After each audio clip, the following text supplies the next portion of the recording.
Hey y'all, I'm Kara Perez, founder of Bravely Go, and this week I'm behind my desk. Normally I sit in front of my desk, but I wanted to mix things up. You know, it's spoopy week, it's the day before Halloween, I'm wearing my dark spoopy lipstick, and I thought, let's get crazy. So let me know if you like me behind the desk or in front of the desk better. But today, we're not talking about my desk. We are talking about possibly the scariest thing there is, which is being chronically ill in the United States. I am a chronically ill person. It's a little weird to say that into the camera. It's the first time I have said it out loud into a recording. And honestly, it's making me feel a little nervous. I feel a little anxious. It's making me feel some type of way because there is a very big stigma around chronically ill people in the United States.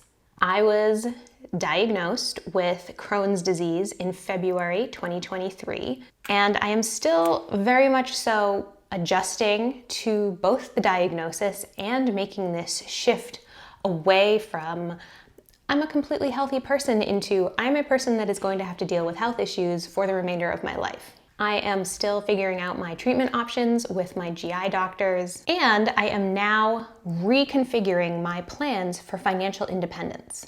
And that's what we're going to talk about today, financial independence for chronically ill people. Is it possible? What does it look like? What does it mean when you're planning for financial independence and you have an illness that will never go away? So real quick, for those who don't know what Crohn's is a GI illness that has no cure. It can impact your entire GI system from your stomach to your small and large intestines to your colon to your anus. So it's a very glamorous disease to have. It's not lethal on its own, thank goodness, but it can lead to long-term complications like a ruptured bowel, colon cancer, and malnutrition. Common symptoms include vomiting, severe abdominal pain, nausea, internal inflammation, and let's just say bathroom issues. To be officially diagnosed, you need to have a colonoscopy or an MRI, sometimes both. I had both. And because there is no cure, treatment is never ending. And treatment looks a lot of different ways. There's a lot of options. There's lifestyle changes, diet changes, medicines, all of which you would make together with your doctor to figure out what's best for you. I've previously talked on this channel about my path towards diagnosis, so if you're interested in seeing those videos, you can check them out right here. This is what the thumbnail looks like. But today, in this video, I'm going to talk about how Crohn's impacts my finances today and how it's impacting my long-term path towards financial independence. First, let's start with the lingo. There's a term FIRE, which stands for Financial Independence Retire Early. It's an acronym. And this is the OG idea of financial independence, that you work for a significantly shortened amount of time. Instead of working from 22 to 65, you work maybe from 22 to 30 or 22 to 45. And in that time, you amass enough assets or enough passive income to pay for the remainder of your life when you leave full-time employment. In the world of financial independence, there's a lot of different flavors. Think of it as an ice cream shop. There's barista fire, there's fat fire, there's lean fire, there's coast fire, there's chubby fire. There's a lot of different subgenres of this idea. All of these are different iterations on the same main formula. The main difference between each subgenre is how much money you need before you're ready and willing to leave work full-time. Definitely drop in the comments right now which FI path you're on if you're aiming for financial independence.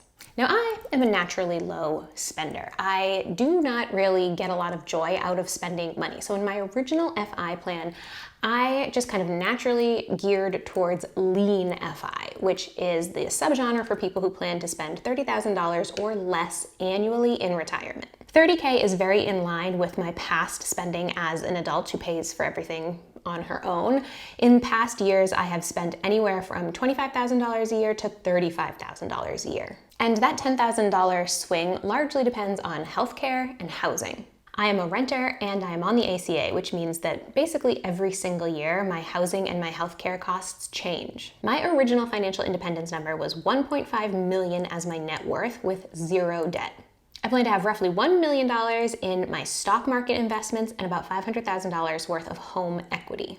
And just to clarify, I do not currently own any property, so this is yet to come in my financial planning. Buying real estate has eluded me because even though I've been saving diligently for years, My partner and I have found ourselves moving around a lot, and the housing market, as many of you know, has gone totally bonkers pricing-wise. So my house is still out there. I believe I'm keeping the faith, but I don't have it yet. Also, in my plan for real estate, I want to buy a primary residence that has space to add a tiny house. And I want to have this tiny house in part because I do think that it's very reasonable that I will be responsible for housing certain family members in the future.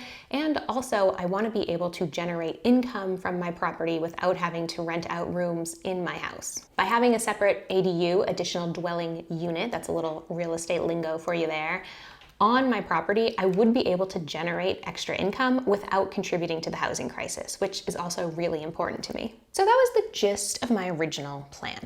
One thing that I do want to note is that I created this original plan, this 1.5 million number, to allow for up to $50,000 spending in retirement. I know I just said that I was basing this plan off of $30,000, but I accounted for an increase in inflation and an initial increase in healthcare expenses in my $1.5 million plan.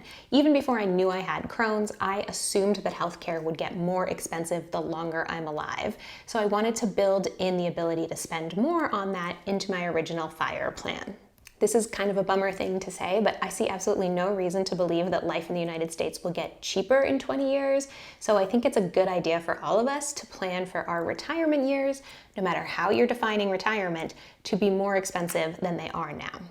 So now that I am diagnosed with Crohn's, I am a chronically ill person with the paperwork to prove it, what is my plan for financial independence?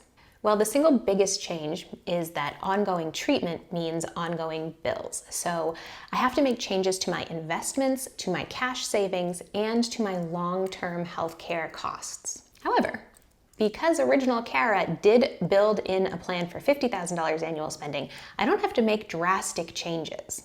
I mean, don't get me wrong, the number has gone up. I now think I need about $1.7 million as my net worth in order to reach financial independence, but that's not a huge difference from 1.5. I don't think that I need to double. I don't think that I need to have $10 million to retire. I think 1.7 will do it. Now let's start with the 1.7. Basically, I see my healthcare costs being the biggest percentage increase year after year because I do need to have, I need to have so many colonoscopies in my life. It's not fun to talk about. It's not fun to get done. But with a GI disease like this, I have to have annual colonoscopies. Colonoscopies are expensive, okay? And since I anticipate being on the ACA for the future, I see no path towards me coming off the ACA anytime soon. I need to account for expensive colonoscopies every single year. So where am I putting this increased savings? Where am I going to put this additional $200,000? Great question. I'm so glad you asked. For the last couple of years, in fact, for the last 8 years since I've been investing, I have prioritized my retirement accounts, my Roth IRA, my traditional IRA, and my solo 401k that I have through Bravely, my business. I prioritized these accounts because I started investing when I was 27 and I thought, hey, it makes sense that I need to give old me, 85-year-old me, 90-year-old me, as much money as possible. So let's start putting money in the accounts that old me will use. That gives my money the best chance to compound because it will have more time in the market. I won't start withdrawing that money until my 60s, 70s, and 80s. But now that I have ongoing healthcare costs, it's a safe assumption that I'm going to need to withdraw money from my investments before I turn 59 and a half. So that means that I need to change which accounts I'm funding now. I need to put them in more flexible and more healthcare-oriented accounts, such as an HSA or a brokerage account. I'm also adjusting my cash holdings. In my original FI plan, I planned to have 1 year of cash expenses, so $30,000 in cash. However, now I want to have healthcare specific cash savings. So I plan to have about $25,000 in a separate high yield savings account. And this will be for healthcare emergencies. If I have to take an ambulance to the hospital, if I have to go to the ER, something like that, that can come out of this healthcare cash. Now you may be thinking, why are you planning on going to the ER? Well, girly pop, I've been to the ER 5 times in the last 10 years, and I firmly believe that I will go again. And an ER visit is expensive. I've got the bills to prove it, even with insurance. Ugh, healthcare in this country is a nightmare. So those are the major adjustments that I am making. Crohn's has definitely made FI more expensive, and it also has made me think about my path to FI. What do I want to be doing in these next couple of years, both with my money and with my body? I want more than ever before to reach financial independence. Getting Crohn's has made financial independence more appealing to me. I really want to own my own time. I really don't want to have to spend time working on things that annoy me, frankly. And I'm especially interested in using my one wild and precious life here on this earth of ours to work on things that inspire me and that make me feel good. Now, I work for myself. I do what I believe is meaningful work. My job is not particularly grueling, but as in any job, there are things that I don't like. Like, I hate emails, okay? Emails stress me out. I'm not good at them, and it's something that I procrastinate. And if I never had to send another email again, that would be amazing. Ultimately, getting Crohn's has simply cemented my belief that we are not put on this earth to work, and that our value as individuals is not derived from how much we work. Life is so much more than our careers, and I want to be able to experience and enjoy all of the things that I'm interested in. Having Crohn's does mean that there are some things that I love that are harder to do, and I anticipate those things getting harder and harder as I age. But that just makes me want to reach financial independence ASAP so that I do truly own my own time. All right, y'all, that is my plan for financial independence as a chronically ill girly. Let me know in the comments if you have any questions, if you have a chronic illness, what you're considering for your financial independence or just for your regular retirement. I don't think there's enough content out there around having a chronic illness and around planning for things financially. So if you have specific questions and you want to see more videos, definitely drop them in the comments. This is a topic that I want to continue to explore. As always, make sure to come back every single Monday for new videos. A like and a subscribe go a really far way for a small channel like ours.